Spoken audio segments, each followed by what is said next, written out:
What's going on, guys, all you miners out there? Today I got my 580 rig again, and today I'm going to talk about huge power savings I got with it. You notice this is down at 691.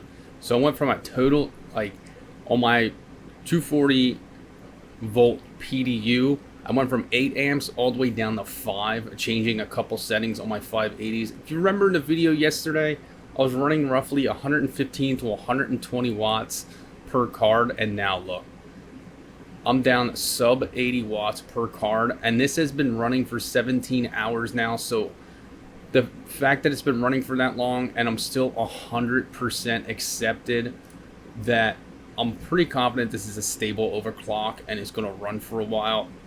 This also helped my temperatures significantly. Do that, there's much less power, much less heat, as you can see in the charts here. So let's go over a couple of the things that I changed. I'm going to redo an ROI to show you how much quicker I will get my return now, going that I'm saving so much power on this. I mean, this was huge. Some of these cards, it dropped about 50 watts. So I went from, when I calculated, since it's not on a watt meter, I went from about 1300 watts to about 1100 with all 9 cards running. It might be a little bit less than that, but I'm taking in board power, riser power, and things like that. These watts, it's just reading what the card is.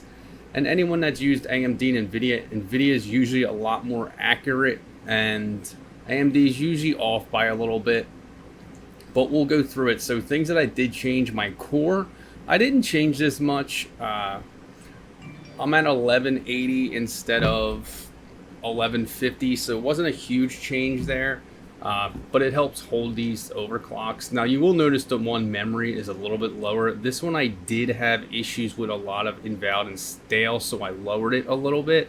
But since this has been holding like this, I may up this back up, and I may up these just a tiny bit later to try and get these just over 30 mega hash. I'm gonna let this go though for a couple more days as is, just to check stability. Fans are still at 70, as you can see here. I do plan on just keeping them there. I do like my temperatures where they're at, but my crypto mining basement right now is holding 93 degrees Fahrenheit, which is lower than it's been in the past week due to the fact that it's starting to get slightly cooler out.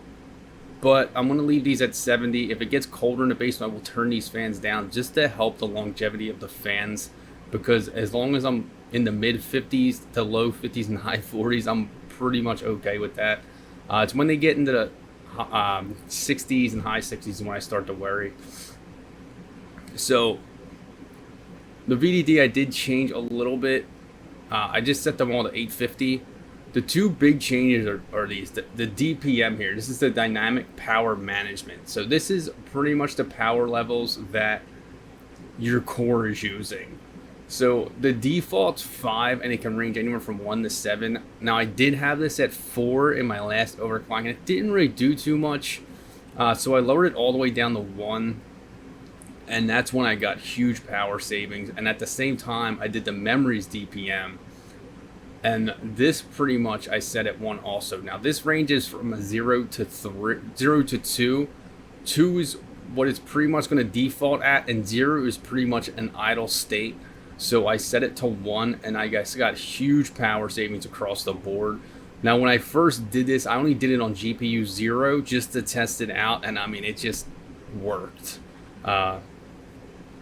So I just plan on keeping it this way, but I did read that with the memory DPM, sometimes when you have it still at the default of 2, the card in some rare instances may still have trouble undervolting, so you do have to change this in Hive sometimes in order to undervolt. So these cards, I did have to change these to undervolt them, but I'm very happy with sub 80 watts. I'm finally at where I feel like I should have been from the start with these, and the guy running these before was running them at 115 to 120 watts because I used his overclocks. So I'm pretty happy with where they're sitting here. So let's go over to what to mine here. Now Ethereum is up just a tiny bit today, sitting at 21, 22, 30.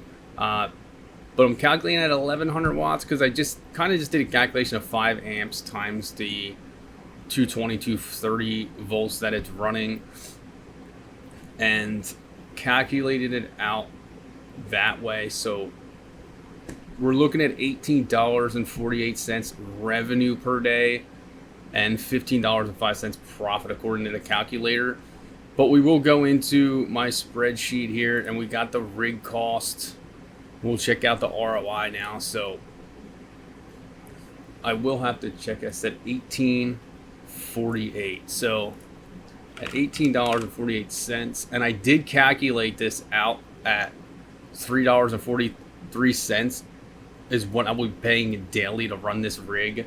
So the profit $15.05. So it gives me 133 day pretty much ROI. So if I get my calculator out on a 30-day month, we're looking at 4.5 months opposed to 5 months. So a couple weeks less just to ROI on this rig, just from that power savings and that couple tweaks that were made.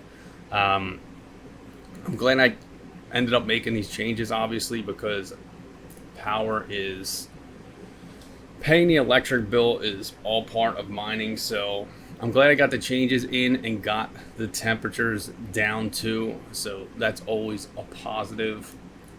So if we go back to the rig here, I'm very happy with these cards, and I'm very happy with how they're performing.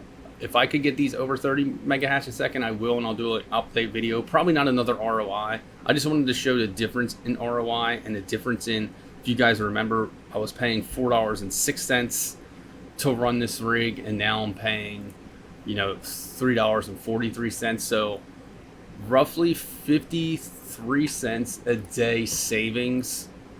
Doesn't sound like a lot, but when you're running these things 24/7, 365 days of the year, that 53 cents will add up over time. And also, like you saw, it cut my ROI back about 2 weeks.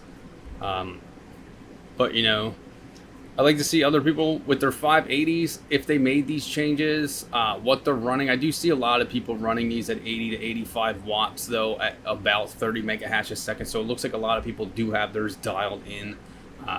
This is, like I said, if you guys remember, I had my 480 rig back when I first started mining, and they were running 120 watts.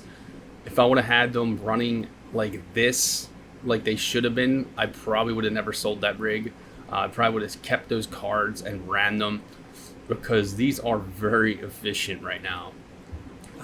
As far as efficiency of all my cards, though, I don't think it's my most efficient. I don't think they're my most efficient GPUs. I still think my 5700 XTs are more efficient. But my 5600 XTs may be more efficient. They're running about 41 mega hash at 90 watts, so they're very efficient cards. But I did have to BIOS mod them, if you remember, to get them to do that stably. But thanks for checking this video out. If you guys are running 580s, what overclocks are you running? What wattages are you running? What hash rates are you getting? If there's any other tweaks I could do to make this better, like I said, I might just up my memory just slightly and see what happens. But for now, I think this rig is pretty stable, so I don't want to go too crazy with it. But thanks for checking this video out. Make sure you hit that like button, hit that subscribe button. Check out the Discord group in the link in the description. Join that group. I got some great guys in there that chat away and help each other out during their mining adventures. Make sure you like, subscribe, stay tuned for more. See you next time.